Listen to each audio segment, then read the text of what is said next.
Priatelia, pôvodne som toto večerné video chcel spraviť alebo venovať inému človeku, ale to má čas, to príde možno zajtra, možno napozajtra.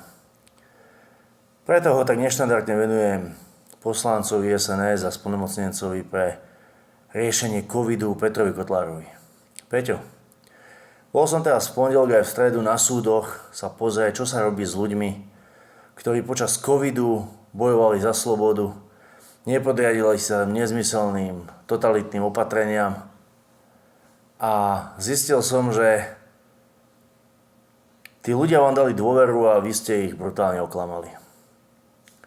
V pondelok na súde v Prievidzi, dnes na súde v Piešťanoch totiž nesúdili páchateľov covidového šialenstva, covidového fašizmu, covidových príkazov, nariadení, obmedzení, ale súdili obete tohto covidového systému, Peťo.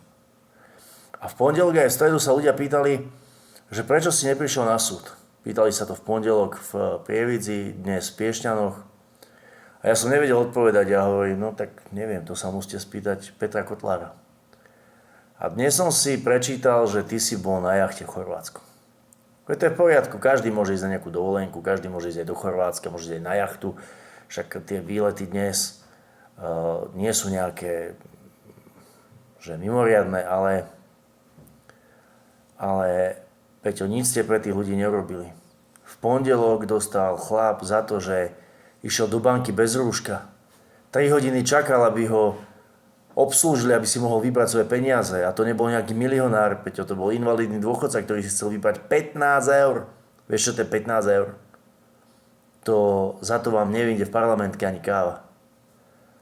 A namiesto toho, aby odišiel s 15 eurami, tak po 3 hodinách prišli fízli, zobrali ho násilím do auta a za to, že sa nechcel nechať dobrovoľne zobrať, za to, že nič neurobil, tak ho obvinili z útoku na verejného činiteľa a okresný súd v Prievidzi ho za to 3-krát odsúdil. Pýtaš sa, prečo 3-krát? Pretože 2-krát krajský súd v Trenčíne nezmyselný rozsudok zrušil v celom rozsahu. A sudca v Prievidzi mu to normálne na drzovku zabil 3-krát. 18-mesačná podmienka. No a dnes v Piešťanoch, Peťo, súdili vojaka v našom veku, kapitána v ozbrojených silách, vo výslužbe, ktorý sa dopustil takého ťažkého zločinu, že išiel si do Lidla cez COVID nakúpiť bez rúška. A keď tam tí rúškoví zavolali aj spolu so zamestnancami policajtov, tak si jednoducho to rúško nenasadil. Policajti spustili zákrok, pri zákroku sa 2 zranili, dokázateľne, preukázateľne na kamerách sami.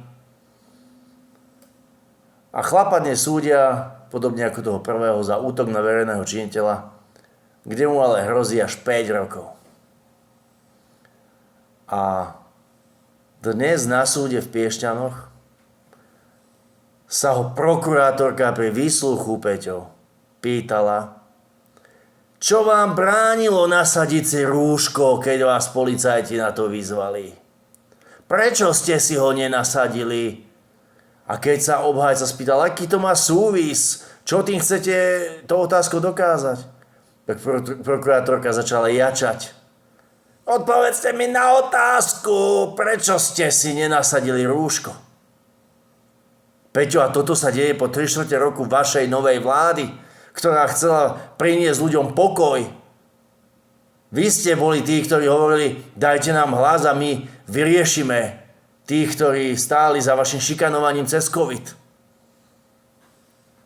A prešiel už takmer rok a pred súdmi stále stoja len obete tohto fašistického COVID systému. Peťo, ja sa ťa teraz neviem, či sa ťa chcem spýtať, čo s tým chcete robiť.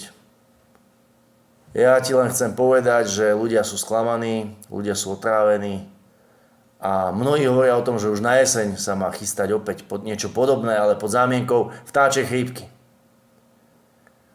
Verte mi, že ak toto vaša vláda dopustí, tak ten hnev národa, ktorý si zažijete, si za klobúk nedáte.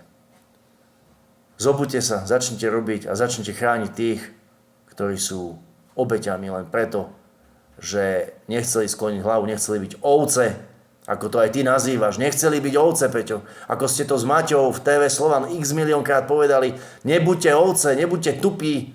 Oni nechceli byť ovce, neboli tupí a pozri, dnes ich súdia, dnes dostávajú podmienky, dnes im hrozia 5-ročné tresty. Tak skúste sa nad tým zamyslieť cez letné prázdniny a skúste pripraviť naozaj takú legislatívu, aby všetci tí ľudia, ktorí vám dali hlas, ktorí vám vtedy dali hlas, si mohli povedať, že aspoň dačo ste začali robiť. Lebo zatiaľ to tak, Peťo, nevyzerá. Maj sa pekne a využij každý jeden deň na to, aby si naplnil misiu, na ktorú ťa tam poslali. A to je pomáhať ľuďom. Čau.